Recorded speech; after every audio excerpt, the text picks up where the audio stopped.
tardes, bienvenidos y bienvenidas al Búho TV. Estamos hoy acá con Luis Carlos Reyes, economista, académico, exministro de Comercio y exdirector de la DIAN. Lo invitamos el día de hoy para hablar de economía y conocer más sobre su trayectoria política y académica. Entonces, nada, la primera pregunta es, ¿cómo estás? ¿Sentiste hoy el temblor? Muy bien, muchas gracias. Sí, lo sentí un poquito, pero pues nada así fuerte. Ok, Mm. ¿y qué andabas haciendo? ¿Qué andas haciendo por estos días? Bueno, en estos días estoy, además de dictando clases, como pues creo que la mayor parte de mi vida adulta, estoy haciendo consultorías de temas tributarios y bueno, también observando la realidad nacional, obviamente. Uno nunca deja de hacer. Totalmente de acuerdo.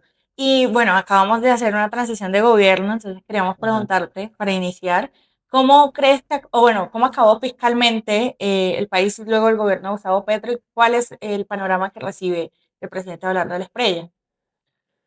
Bueno, primero que todo, acabó, y yo creo que esto es importante frente a mucha desinformación que se maneja, acabó con el recaudo tributario más alto de la historia. Sí, los años del gobierno Petro, incluyendo aquellos en los que fui director de la DIAN, fueron los de más alto recaudo que ha habido. Incluso habría sido más alto, de no ser porque se demandó ante la Corte Constitucional y la Corte Constitucional declaró inexequible una cosa que se llama la no deducibilidad de las regalías de las compañías petroleras y carboneras y sector minero energético, mm, que era una parte muy importante de la reforma tributaria, aprovechar como digamos, estos sectores para financiar el desarrollo social del país y desafortunadamente por demandas de esas compañías se tumbó esta parte de la reforma tributaria.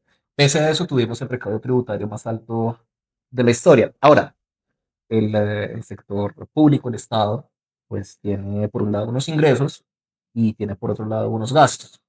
Los gastos han venido creciendo y creo que una parte importante de ese crecimiento tiene también que ver con una visión del Estado que obviamente nosotros reivindicamos, que es que el Estado tiene que atender una serie de, no solo necesidades, sino de garantizar una serie de derechos fundamentales, como los que tienen, por ejemplo, las personas que han sufrido por digamos, los movimientos sísmicos que hemos visto hoy. Para ese tipo de cosas necesitamos Estado y para muchas otras más. El gasto ha venido creciendo por la necesidad de mantener esa garantía de derechos.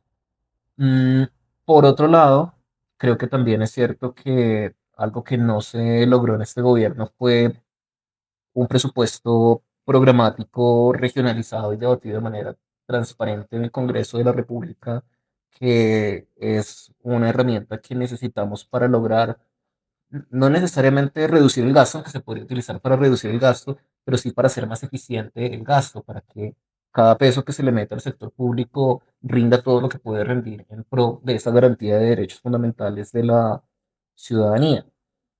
Y entonces ahora este nuevo gobierno se enfrenta con esa situación, que la ciudadanía está exigiendo unos derechos constitucionales. Los ingresos sí están más altos que nunca, pero por otro lado, los gastos han crecido incluso más rápido que esos ingresos. Y para lograr que no haya un descalce tan grande entre gastos e ingresos, tiene varias opciones el gobierno que entra. Uno podría ser retomar algunas de esas cosas que se tumbaron en la Corte Constitucional, como por ejemplo encontrar maneras de que el sector minero energético vuelva a tributar más. Mm, Otra opción es reducir el gasto, pero reducir el gasto sin tener plena claridad de cómo se están gastando las cosas, corre el riesgo de cercenar también derechos fundamentales de la gente y además creo que la ciudadanía ha aprendido a exigir esos derechos con muchísimo más vigor que en el pasado. Entonces va a ser difícil. Y otra cosa de la que no se habla mucho, pero que sospecho se va a empezar a hablar, que va a estar en el horizonte, es em, pues que el país gasta en este momento mucho dinero en pagar intereses de una deuda que se ha venido creciendo.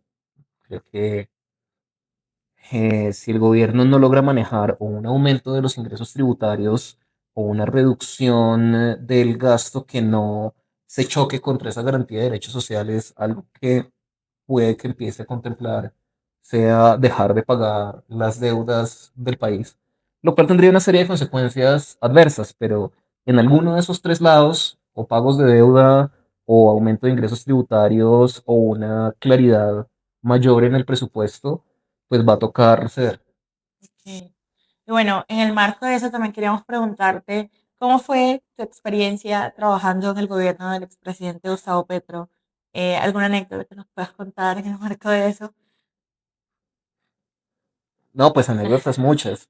No, pues es una experiencia, primero, en general, hacer parte del gobierno de Colombia a ese nivel, de ser parte del Consejo de Ministros, de estar donde se toman esas decisiones cruciales para el país, pues todos los días, todas las semanas, mm, es una experiencia que pues, le permite a uno ver de primera mano cosas que antes de pronto como analista uno sabía que ocurrían, pero estar ahí es una experiencia muy interesante en lo personal, en el potencial de hacer cosas buenas por el país, desde la cartera que uno preside, también desde el poder de convicción que uno pueda tener frente a sus colegas, a otros ministros y obviamente ante el mismo presidente, pues a los que nos gusta lo público, a los que nos gusta ese trabajo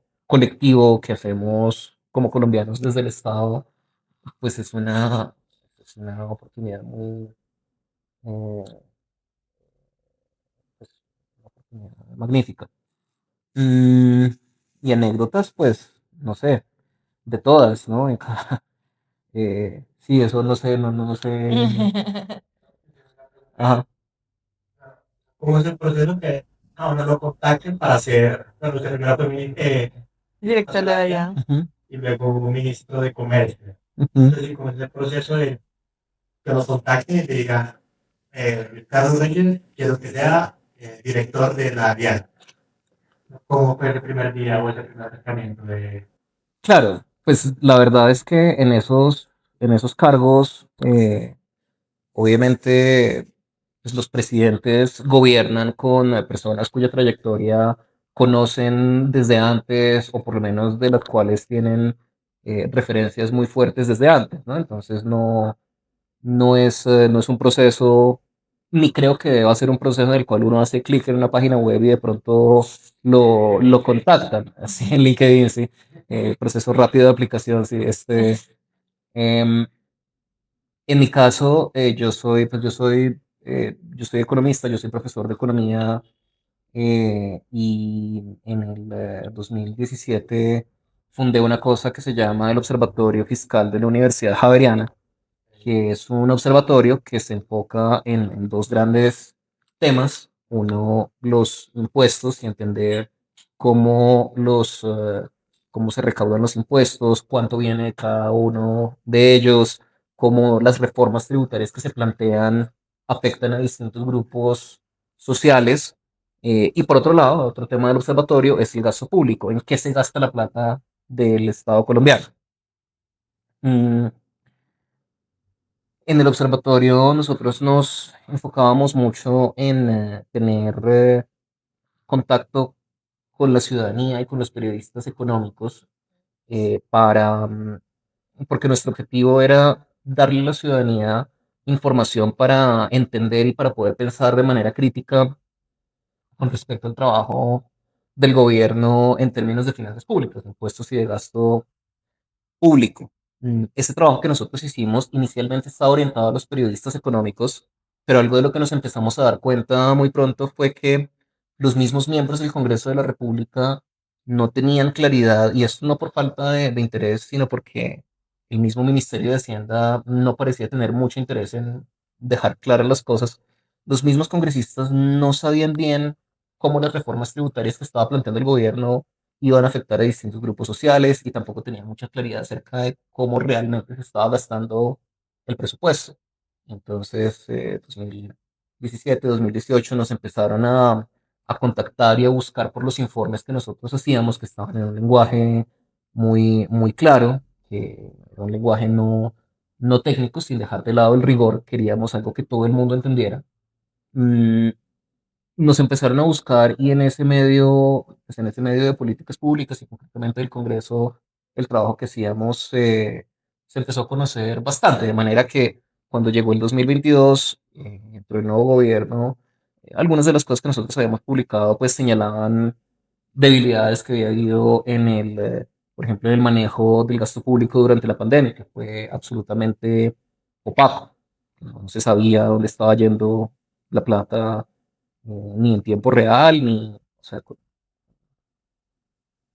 era muy impreciso y casi que intencionalmente en Colombia las finanzas públicas no son claras. La razón de esto no es una casualidad, es que para robar plata es mucho más fácil cuando cuando Total. no es claro incluso lo que no se roba. O sea, hay que revolver lo que se roban con lo que no se roban, eh, y mantener las cosas opacas porque pues obviamente yo no puedo poner una línea de presupuesto que diga coimas para alcaldes relacionados con congresistas de la Comisión Tercera.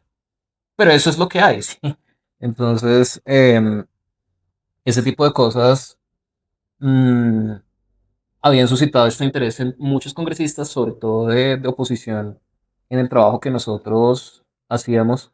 Yo incluso había, pues, más bien el Observatorio Fiscal había publicado análisis de las propuestas tributarias de los candidatos y tanto las fortalezas como las debilidades de las propuestas se analizaron. Incluso publicamos un informe que analizaba de manera crítica las propuestas de Gustavo Petro.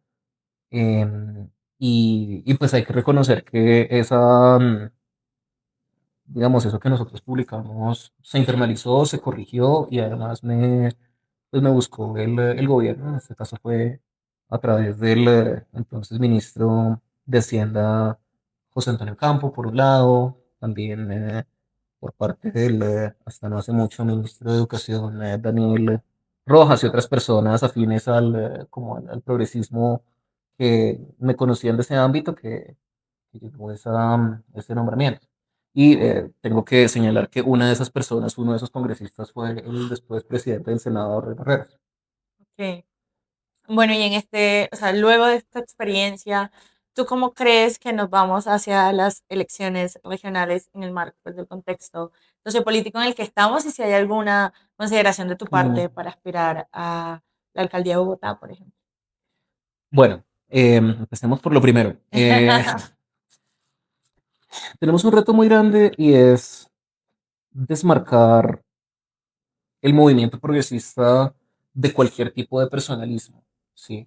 Me parece que aunque el trabajo que hizo el presidente Petro en términos de lograr una gran coalición de distintos grupos de izquierda que históricamente siempre estaban muy separados y llevarlos al gobierno nacional, pues encabezados por él como presidente, mm, hubo aciertos y hubo también algunos errores importantes, errores que creo que desafortunadamente le costaron la presidencia al candidato del progresismo, Iván Cepeda. Y, y creo que puede él no poder separar los, eh, los errores del gobierno y del presidente Petro del movimiento progresista y del candidato presidencial Iván Cepeda, lo que costó una serie de votos que pudo habernos puesto del otro lado. Creo que si no se corrige eso para las elecciones regionales, es posible que siga ocurriendo lo mismo, porque hay que recordar que esto ya nos costó las elecciones regionales anteriores. Sí, digamos, los problemas, desafortunadamente, por las razones que sea, o cuestiones de corrupción y de deficiencias gerenciales en el gobierno del presidente Petro, sí han venido pasando factura en, en estos años y creo que si no se consolida un movimiento progresista que, sin desconocer lo que se haya hecho durante el gobierno del presidente Petro, que pues muestre que es más que un movimiento alrededor de una persona y que es en realidad un movimiento alrededor de un ideario político progresista, si no se logra eso a tiempo, creo que el pronóstico es bastante malo para las regiones. Entendido. Bueno, y esas elecciones locales también están, digamos, enmarcadas en un contexto más global. En los últimos años Colombia se posicionó frente a muchas cosas, sobre todo en contra del genocidio en Gaza, pero a nivel latinoamericano también la izquierda y el progresismo han venido perdiendo bastante terreno. ¿Cómo lees ese contexto político, social, cultural incluso? Creo que cada país tiene sus características, entonces me parece importante sí encontrar patrones comunes entre Colombia y el resto de América Latina, pero pues sin desconocer que en últimas es lo que ocurre aquí lo que va a determinar qué pasa aquí en las próximas elecciones. Lo que yo veo es que si uno ve, por ejemplo, el caso de Colombia y de Chile, digamos que más o menos al mismo tiempo hubo victorias importantes por parte de la izquierda y sobre todo por gobiernos eh, que más de que de centroizquierda eran de izquierda a izquierda. En el caso de Colombia, por primera vez, em, creo que hubo un proceso quizá inevitable de ver el gobierno y el Estado desde adentro y no solo desde la oposición. Sí, eso es un proceso que pues la derecha no tiene que hacer porque la derecha pues ha tenido acceso siempre no solo a los espacios de poder, sino también a los espacios convencionales de formación para estar en el poder. O sea, una de las críticas frecuentes al gobierno era que por qué se nombran personas que no estudiaron en universidades de élite. Bueno, precisamente porque eh, esos espacios de élite generalmente han estado desproporcionadamente o han tenido desproporcionadamente mayor representación de visiones políticas que no son de izquierda, ¿sí? Entra ahí también la dificultad de que en Colombia hay muchísima gente muy talentosa de izquierda, con excelente formación en las universidades públicas, que mm, pues de alguna manera se privilegió a personas sin esa formación por encima de ellos y creo que eso no nos ayudó, pero a lo que voy es a que hay un proceso de que la izquierda como movimiento ha- tuvo que aprender a gobernar, ¿sí? Y ese es un proceso que en medio de una oposición muy marcada, de una oposición pues muy agresiva a la cual un gobierno de derecha no se enfrentaría, mm, pues quizá llevó a esta reacción en contra de varias de las cosas que se hicieron. Dicho eso, creo que queda algo muy importante para un futuro y es una mayor cohesión e identidad del grupo que yo creo que, y de grupo y sobre todo de movimiento social, que creo que en futuras elecciones van a permitir que muchas de las cosas que aspirábamos a que se hicieran ahora de pronto se consoliden más adelante.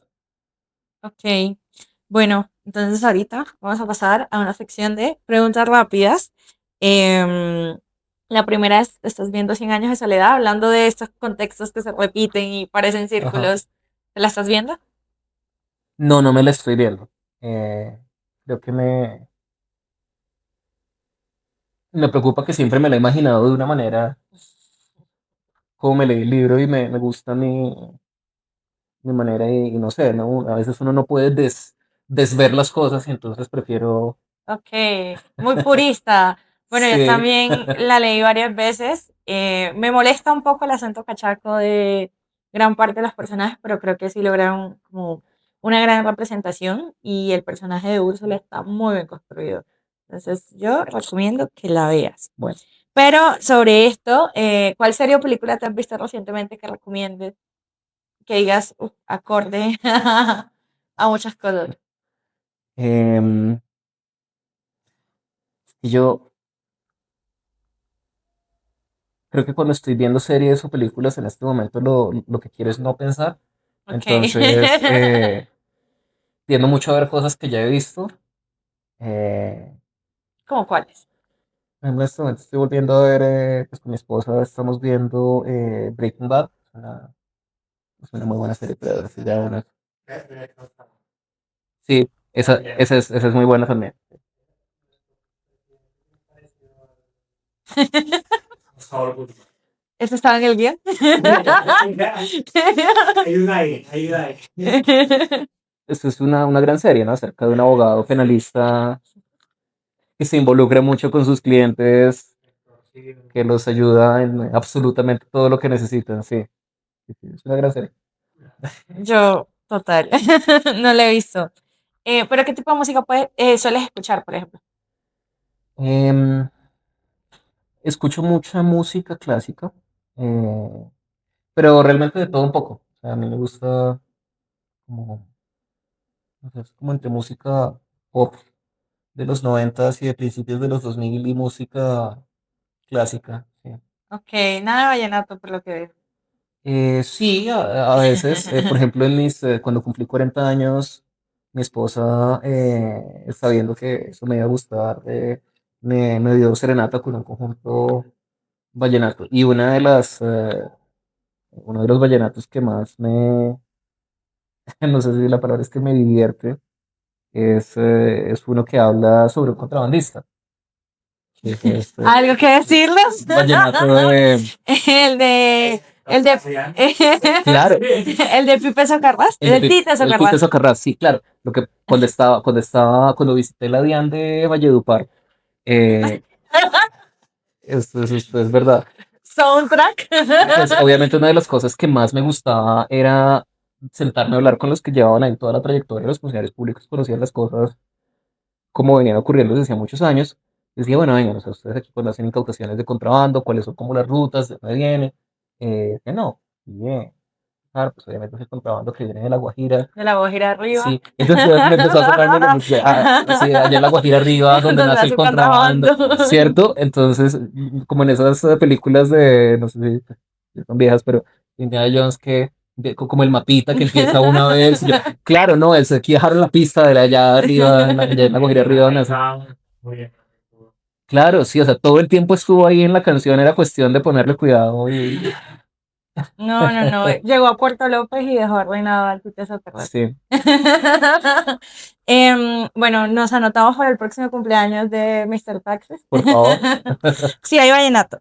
Y un libro que recomiendes o que hayas leído hace poco. Em, ahorita estoy leyendo. Siempre estoy leyendo varios libros al mismo tiempo, entonces como que abro, leo unos capítulos y abro otros. Hay unos libros que estoy leyendo desde hace 10 años, hay algunos que estoy leyendo desde hace 20 años, entonces hasta qué Total. punto cuenta ya murió la lectura de ese libro, no sé. Em, Sigue leyendo al coronel Aureliano Buendía. en este momento estoy leyéndome un libro de texto de egiptología porque mi hijo mayor, que tiene 5 años, está muy interesado en las momias y en las pirámides. Entonces sentí que necesitaba, o sea, preguntaba y documentales de momias y del Valle de los Reyes. Entonces sentí que necesitaba leer para pues siempre pues, poder comentar, para poder hablar de manera informada, no ir a quedar mal con mi hijo que... Sí, ¿eres el papá que todo lo sabe para tus hijos? Pues me imagino. Bueno, y la última pregunta es, no, mentira, faltan dos. ¿Cómo te sientes siendo rockstar en redes sociales? ¿Cómo has aprendido a vivir con eso? ¿Y cómo lo llevas? Pues fue algo que nunca me imaginé, la verdad. Eh, tampoco realmente lo busqué, o sea, yo buscaba un poco como lo que te contaba de lo que hacíamos en el Observatorio Fiscal, eh, pues me sentía mucho la importancia de que la gente conociera pues cómo le cobran impuestos y en qué se lo gasta el Estado, desde antes de ser director de la DIAN. Entonces en la DIAN pues seguía haciendo eso. No me imaginé que fuera, digamos, eso a tener tanto alcance, pero obviamente pues es muy chévere, me parece muy chévere que pues, la gente se me acerque en la calle a hablar de impuestos. La Me gente, encanta. yo. Sí. La gente, yo. Ok, ok. Y bueno, la última pregunta es, ¿de quién te gustaría escuchar alguna vez una entrevista? ¿A quién le gustaría escuchar una entrevista? Hay una condición que lo podamos traer Algo. esta sala. Sí. Tampoco que sea de Ernesto. Bueno, todavía no pueden. Si uno más, si se puede conseguir. De la ahora ex ministra de Agricultura, Marta Carvajal. Ok. Me parece que hizo un gran trabajo, me parece que es una persona supremamente formada, supremamente inteligente y con mucha pasión por la reforma agraria que pues ella durante estos años trabajó en implementar. Me encantaría ver una entrevista de ella como contando muy a fondo todo lo que se pudo hacer durante su gestión y durante este gobierno para pues, llevar a cabo la reforma agraria. Bueno, Tengo otra pregunta. Tenemos para un hit de Instagram. Ujú, Vamos a armar una fiesta. ujú, Y pues el DJ va a poner las canciones. ujú. 5 canciones no pueden faltar en la fiesta que vamos a hacer. No importa el género, en la fiesta de los Reyes. Entonces, como, ¿qué 5 canciones infaltables en la fiesta?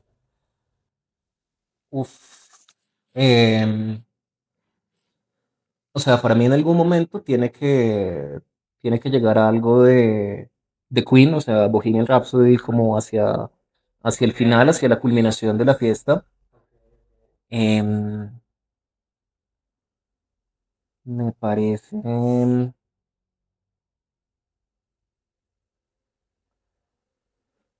Eh, pues es que hay una serie de canciones que son así como un poco de fiesta gringa, que pues es donde pasé tanto de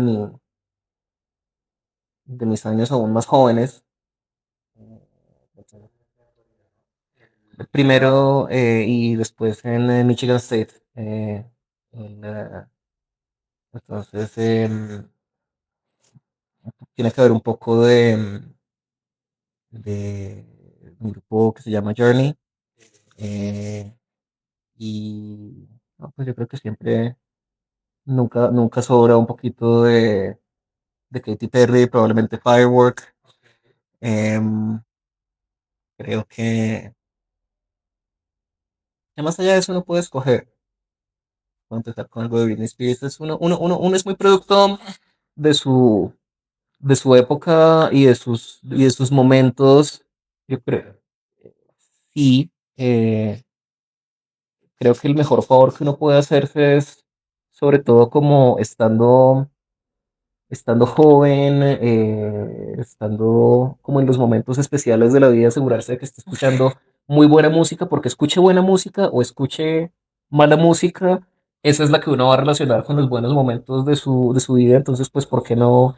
Sí, o sea, pronto, sí, y me imagino que pues, de pronto eh, alguien que tenga esto en cuenta de pronto podría ser más como decir que Brahms y que Beethoven y que algo aparte. Pero pues sí, uno es producto de, sobre todo de sus años como de adolescencia y de los 20 y realmente más allá de eso, ya, como queda uno formado. no entró el Almirante Padilla en el top 5 de canciones. Triste. Pero podría entrar. Es muy rápido. Como fue en la época universitaria en la Universidad de Florida, Siendo colombiana. siendo colombiana. Sí, pues yo estudié en la Universidad Internacional de Florida que queda en Miami. No, pues fue muy chévere porque éramos muchos estudiantes latinoamericanos, colombianos, argentinos, venezolanos, principalmente. También había varios centroamericanos. eh, Obviamente había un grupo grande de estudiantes cubanos, pero ellos eran más que habían nacido en la Florida, entonces era una cultura un poco más, ya más estadounidense que otra cosa. Entonces éramos como los sudamericanos y los centroamericanos. No, pues chévere, pero quizá a mí, mm, quizá yo estaba como muy concentrado más bien en estudiar pues para entrar al doctorado. Y entonces yo terminé la carrera de 21 años y entré enseguida al doctorado. De manera que esa época entre mis 21 y mis 26 años, que fue cuando terminé el doctorado, pues fue yo creo que incluso más la época universitaria que yo recuerdo. Y esa fue una época en Michigan, que Michigan, pues, si usted ve el mapa de Estados Unidos, esa vaina está ahí en la mitad de Estados Unidos, en medio de un montón de cultivos de maíz, y es una ciudad universitaria como la de las películas universitarias gringas. Y eso sí es muy la música que les acabo de decir, sí, cero, cero Almirante Fadilla. No, muy triste. Entonces, sí, pero pues fue precisamente, de hecho yo me fui de Colombia a los 15 años. Primero mi familia se fue a México, y después cuando tenía 18 años ahí fui a Estados Unidos. Pero fue precisamente ese apego por Colombia, incluso habiéndome ido tan relativamente temprano, que no me dejó quedarme allá. O sea, yo siempre sentí como la necesidad casi existencial de regresar a Colombia. Entonces, incluso después de haberme graduado, después de haber sido profesor universitario en otra universidad en Estados Unidos, y haber trabajado en el gobierno estadounidense en Washington, regresé a mis 30 años a Colombia, Wow. porque nunca... Y hay mucha diferencia en el estado estadounidense y en el colombiano. Sí, sí, no, eso es de las cosas más, pues de las experiencias más interesantes que he tenido, haber estado adentro de los dos y darme cuenta de que muchas de las cosas de las cuales uno se queja aquí también son un problema allá. Y sin embargo, pues el Estado estadounidense funciona mejor que el colombiano. Que funcione perfecto o incluso que funcione bien, pues debatible, pero que funciona mejor, sí, sí es claro. Y uno ve muchas de las ineficiencias del gobierno, muchas de las cosas de las que uno se queja acá, de funciones duplicadas, de una burocracia un poco inflexible. em, pero,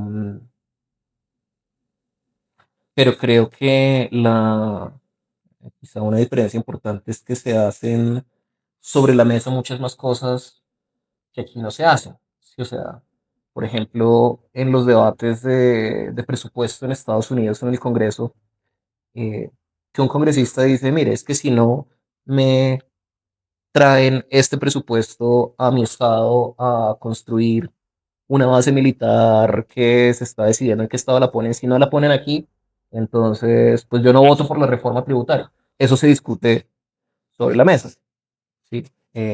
Y a cambio de eso le queda mucho más complicado a ese congresista sacar una tajada del contratista que está construyendo La base la militar. base militar, ¿sí? Todos son ejemplos, nada es un caso real. Entonces, Aún.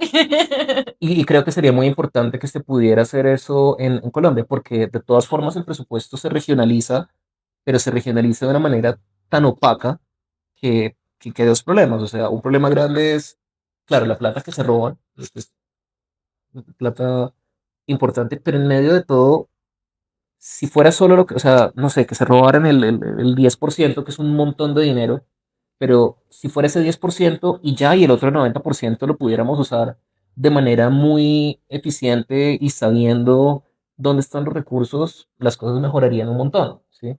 Y pues, no estoy diciendo que entonces permitamos que se robe, sino que el costo del robo, como el costo del robo es la opacidad del presupuesto.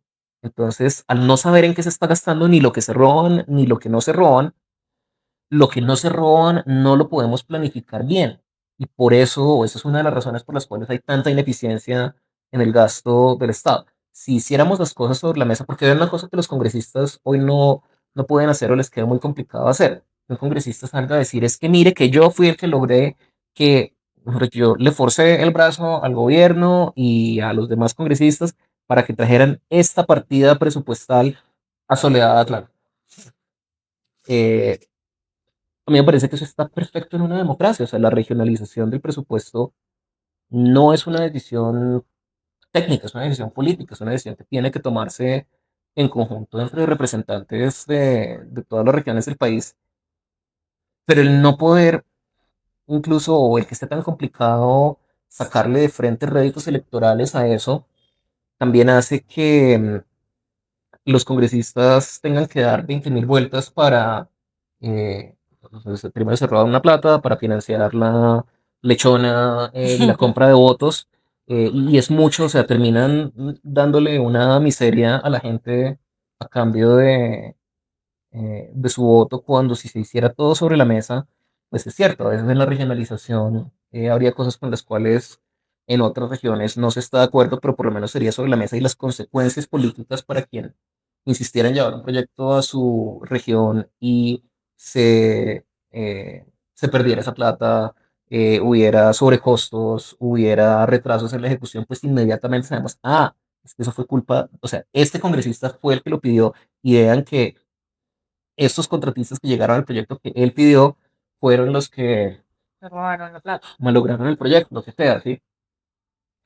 Creo que si lográramos hacer eso, las cosas mejorarían, y, y pues, bueno, ojalá alguien lo haga. Tutorial de cómo hacer un buen gobierno. Con Mr. Taxes. Claro, hay cosas analizar como el gobierno desde afuera, ¿no? Como por ejemplo el Uh, pensamiento que nos comenta que fundó. Y la otra ya es estar ahí, o sea, yo ser el ministro de comercio, yo ser el director de la alianza. ¿Cómo es ya vivir la política? Porque se debe hacer política, o sea, hay que hacer una función pública, pero al mismo tiempo hay que hacer política.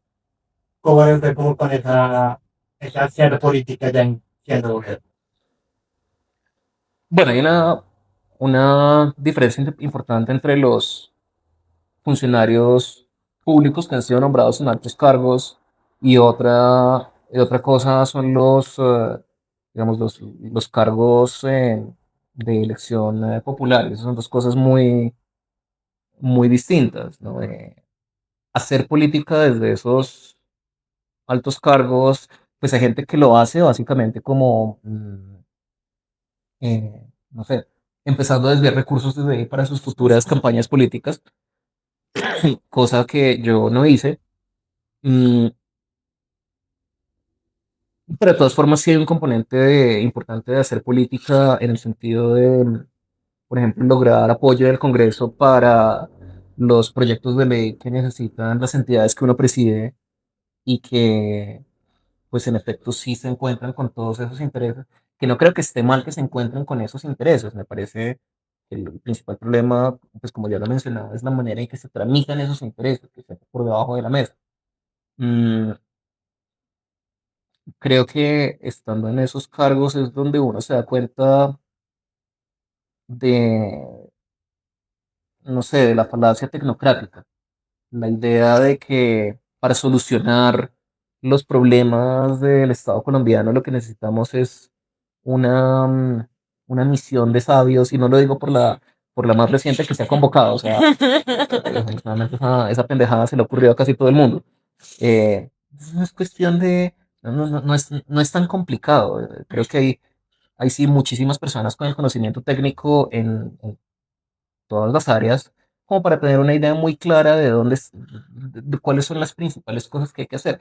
Pero lo que pasa es que cuando empieza uno a hacerlas, como lo hicimos nosotros en estas dos entidades en la DIAN del Ministerio de Comercio, se da uno cuenta de por qué se están haciendo así, porque sí hay unos intereses políticos en que se sigan haciendo de esa manera, y las principales transformaciones que hay que hacer son políticas. Por ejemplo, en la DIAN, que dice, no, vamos a reducir la evasión, ¿y qué vamos a hacer? Uy, inteligencia artificial, sí, primero, como si no se le hubiera ocurrido hace 5 directores de la DIAN que tocaba usar inteligencia artificial. Y a 5 siguientes, además. Eso ya lo sabe todo el mundo, pero lo clave ahí es que desde distintos ámbitos, incluyendo las comisiones económicas del Congreso de la República, hay una presión muy fuerte para nombrar en cargos claves de la entidad, como por ejemplo en las direcciones de aduanas, a personas que son aliadas de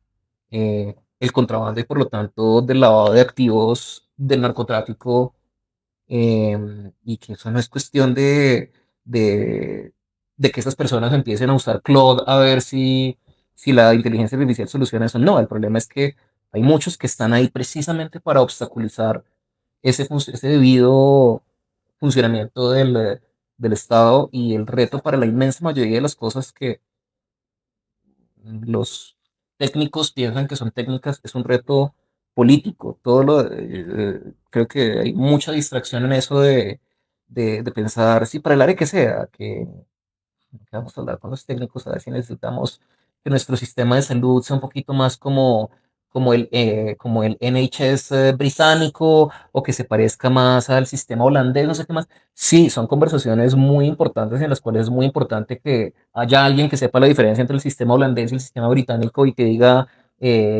así se parecen, así se diferencian del sistema colombiano y de aquí podríamos traer estas buenas ideas acá y estas otras, pero ese no es el problema principal. El problema, los obstáculos principales son políticos y los políticos o las circunstancias políticas a través de las cuales hay personas que eh, logran estar en este sistema para facturar servicios de salud que nunca ocurrieron, los mismos intereses políticos que están ahí para permitir que el contrabando se infiltre en la DIAN y que el narcotráfico se infiltre en la policía antinarcóticos y que las insurgencias se infiltren en la dirección de inteligencia. O sea, todo eso es un problema principalmente político. O sea, no todos sabemos lo que hay que hacer, pero hay suficientes. Y no hay que nombrar una comisión de Sabios. 10 señores o de 20 señores, y generalmente son señores y no señoras, para, para echarse ahí una craneada como, uy, ¿qué será? ¿Qué será? ¡Ah! Sí, lo encontramos. No, qué pendejada es esa. O sea, por misiones de sabios ya estaríamos en Dinamarca. No, o sea, ni un sabio más. Una buena campaña de Ni un sabio. Ok, bueno, muchísimas gracias por venir a esta cita con el búho. Tuvimos una súper experiencia hoy. Y nada, te deseamos mucha suerte en los caminos que emprendas de ahora en adelante y de verdad, muchísimas gracias por estar acá. Bueno, muchas gracias por la invitación, un gusto.